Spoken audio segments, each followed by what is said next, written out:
What's up? It's your self-proclaimed cinema shogun here, and Kim Potter, also known as the Taser cop, has been found guilty of both first-degree and second-degree manslaughter. The verdict just came in a few moments ago, so I figured I would react to it right here with all of you. Now, I haven't been paying very close attention to this trial, so I want to go ahead and throw that out there.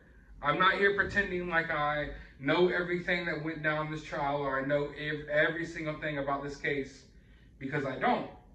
But for the most part, this was one of the situations where if you see the video, you can kind of make a judgment as to how you feel about it. I'm not going to play the video here. I'm sure most of you all have seen it. But if you see the video, I don't feel like it's something that you need to go to trial in order for you to form an opinion about what happened.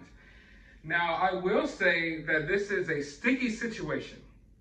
At least in my opinion, this is a very sticky situation. Before I go any further, let me make one thing clear. I'm not a defund the police, BLM type of guy. I'm also not a back the blue, police can do nothing wrong type of guy. I'm a person that likes to think of myself kind of in the middle.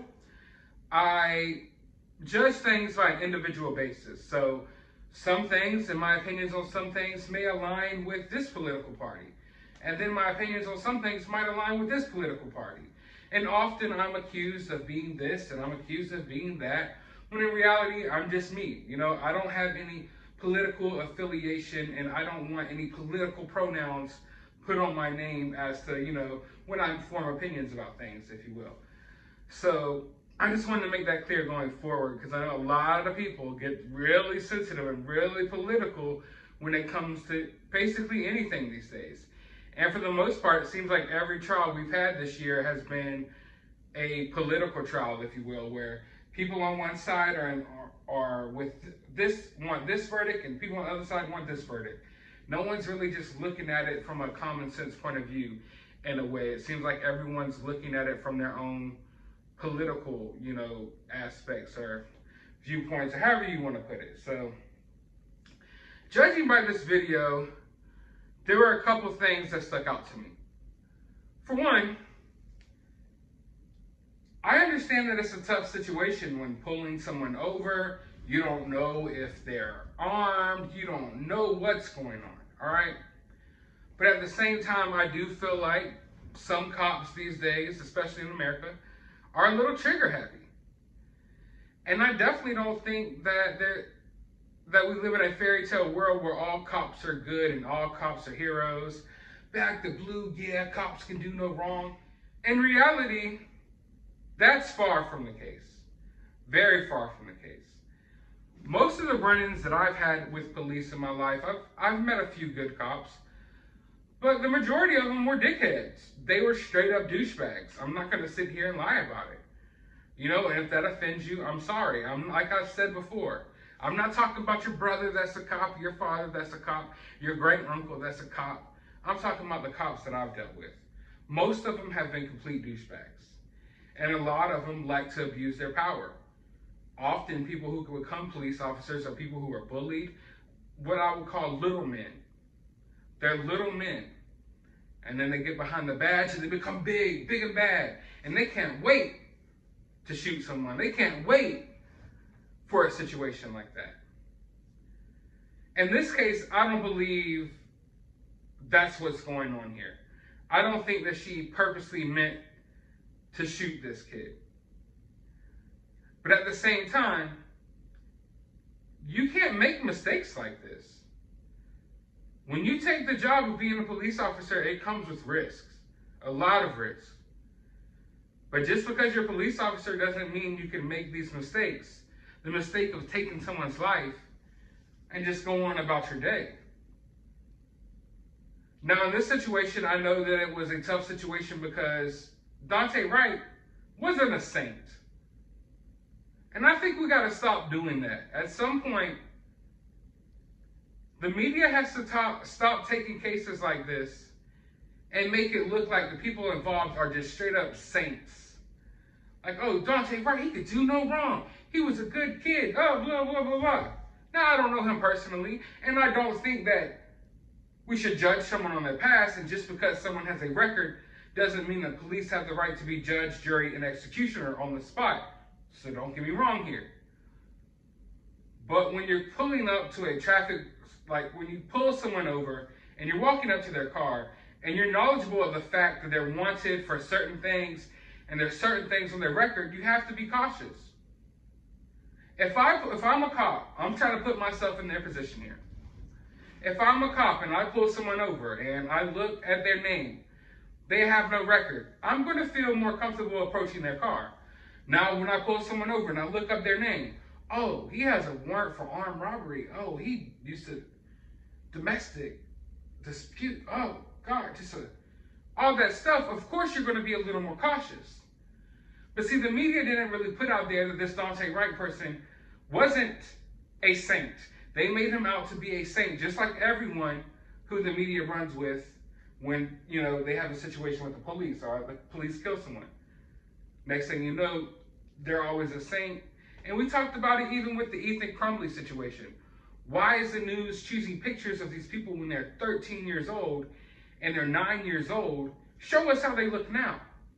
But what they'll do, they'll take someone who's affected by a situation like this and they'll show you their middle school graduation picture, even though they're like 20 years old now. But Daunte Wright had an extensive rap sheet. I believe he shot one of his friends in the head. There's some domestic disputes there. I believe there was an armed robbery charge there. So when approaching this vehicle, they could only assume that he's probably armed and dangerous. Now, he did get pulled over for a little minor traffic violation, but that was really an excuse just to pull him over because the police already recognized his face and knew that he was wanted for something else. A far more serious, dangerous crime. So when the situation goes down and she pulls out the taser she pulls out the real one instead of the taser, I understand it's a fast situation. Mistakes can be made. But at the end of the day, I feel like what really has to be determined here is what threat level, like how much of a threat was this guy to their lives, and things of that nature, if you will. Because I'm really on the fence here. For one, a vehicle can be looked at as a deadly weapon. And I encourage anyone, if you ever get pulled over, if you're about to get arrested, just go to jail. Just take it and figure it out some other way. Trying to elude the police, trying to get away, it's not going to end well. And we know how the police are. It's not going to end well. And once you get back into your vehicle, that could be looked at as a deadly weapon. And oftentimes, you're going to get shot, just to be honest with you. So in this situation, it's like, how justified was this? Because I don't necessarily feel it's justified. Just because he did this, just because he got away, doesn't mean that, he should have lost his life. But at the same time, once he gets back into that vehicle, aren't the officers' lives at risk now too? So that's why I say it's a sticky situation. And I'm not so sure how to feel about it. One thing I will say for certain is that people go to jail for mistakes every day. And taking someone's life is, even though maybe it wasn't on purpose, I think that's kind of out of the realm by saying, it's a mistake, if you will. Like, I understand it probably wasn't intentional. But how big can something get before you stop calling it a mistake? Usually it's like, oh man, I forgot to take the chicken out the freezer. My bad, my mistake. Oh, sorry, I'm 5 minutes late for work. My alarm clock didn't go off. Sorry, my mistake. Oh, sorry, I accidentally pulled out my real firearm instead of my taser and killed this kid. My mistake. That's where, at some point, you kind of have to draw the line there. So I don't feel bad that she was found guilty. I don't feel bad for what's coming to her. But at the same time, I do think that there's a question that needs to be asked, is this the standard? If police are trying to pull someone over, they're wanted for some pretty heinous crimes, they refuse to be arrested, they're fighting the police and they get back in their vehicle. If he had run someone over, would then the police look bad for not doing more to stop him? It's just a sticky situation. It's a difficult situation. But then you look into the fact that this Kim Potter, she has a little bit of a history as well. Everyone's talking about the history of this Daunte Wright kid, which there's some pretty questionable things that he's done in his past. Kim Potter, this isn't the first time the police have killed someone in her presence. She was actually involved in an officer-involved shooting before. Now, I don't believe she was the one that pulled the trigger, but there was some questionable things that went on there, like suggestions that the police should turn off their body cams. There was a lot of flaky stuff there, and that's just something I would have to tackle in a whole different video. But she's no saint either. She's had a similar situation go down that she was somewhat involved in as well. So what I'm sitting here today is really trying to figure out how I really feel about this. Do you ever have one of those moments where you're on the fence and you're just trying to figure out your solid stance? Maybe you don't have to have a solid stance on everything. Maybe you could be indecisive on certain things. Because right now I'm indecisive on this one. It's like, yeah, she's guilty. I'll acknowledge she's guilty. But how guilty is she? What type of punishment should be involved here?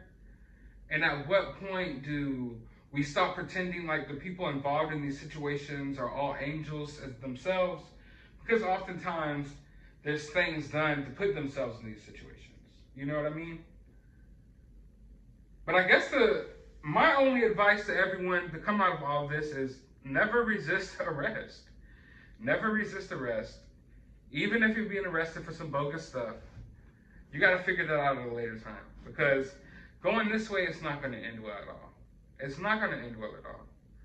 Now, I don't think this happened because Kim Potter's a racist and everyone's white supremacists, white supreme pizzas, everybody is. The whole justice system.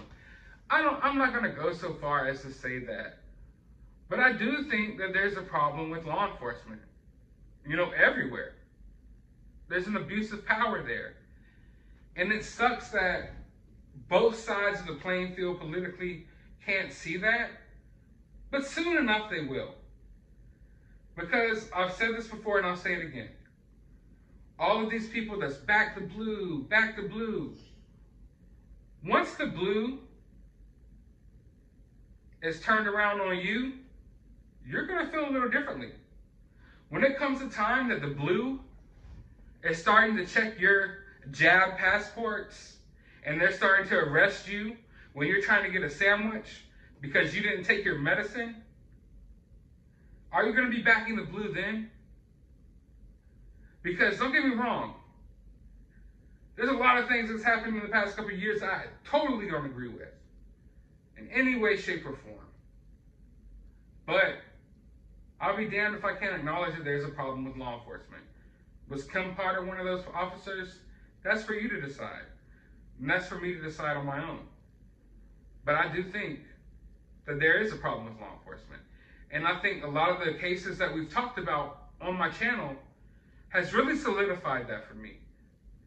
It's something that I knew.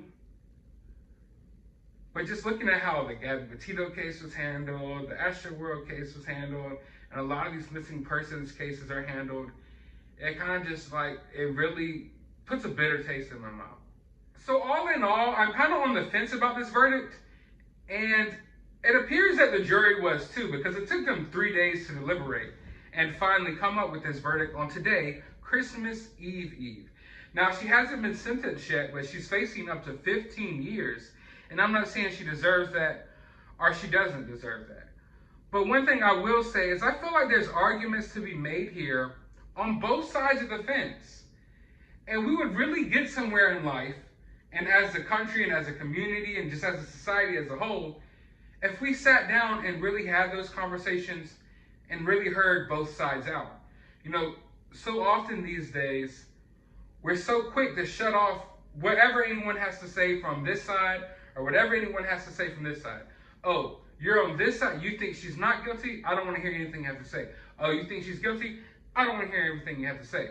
We got to stop being like that, because often the truth is sometimes in the middle. More often than not, the truth lies somewhere in the middle. And like I said, with this case, with this situation that happened with Daunte Wright, I believe that there's arguments to be made on both sides, and we could really progress if we heard those arguments and acted accordingly, you know, from those arguments that were made. But what I don't want is any arguments happening down in my comment section. I know all of you feel some type of way about this, and I want to know your opinions down in the comments below. But remember, to be nice, it is the holidays, okay? It's the holidays. We're all human. We're not all going to agree. The person under your comment probably feels differently about this verdict than you do, and that's okay. Let's have a healthy discussion about it down in the comments below. But while you're down there, hit that thumbs up button, hit that subscribe button, ring that notification bell. Go to the description of this video. I have my other YouTube channel. Go subscribe over there. I have a video coming up over there today. Also, I have my Twitter account. Go follow me over there, and my CashApp if you would like to support the channel. But as always, find some time out of your day to enjoy the holidays.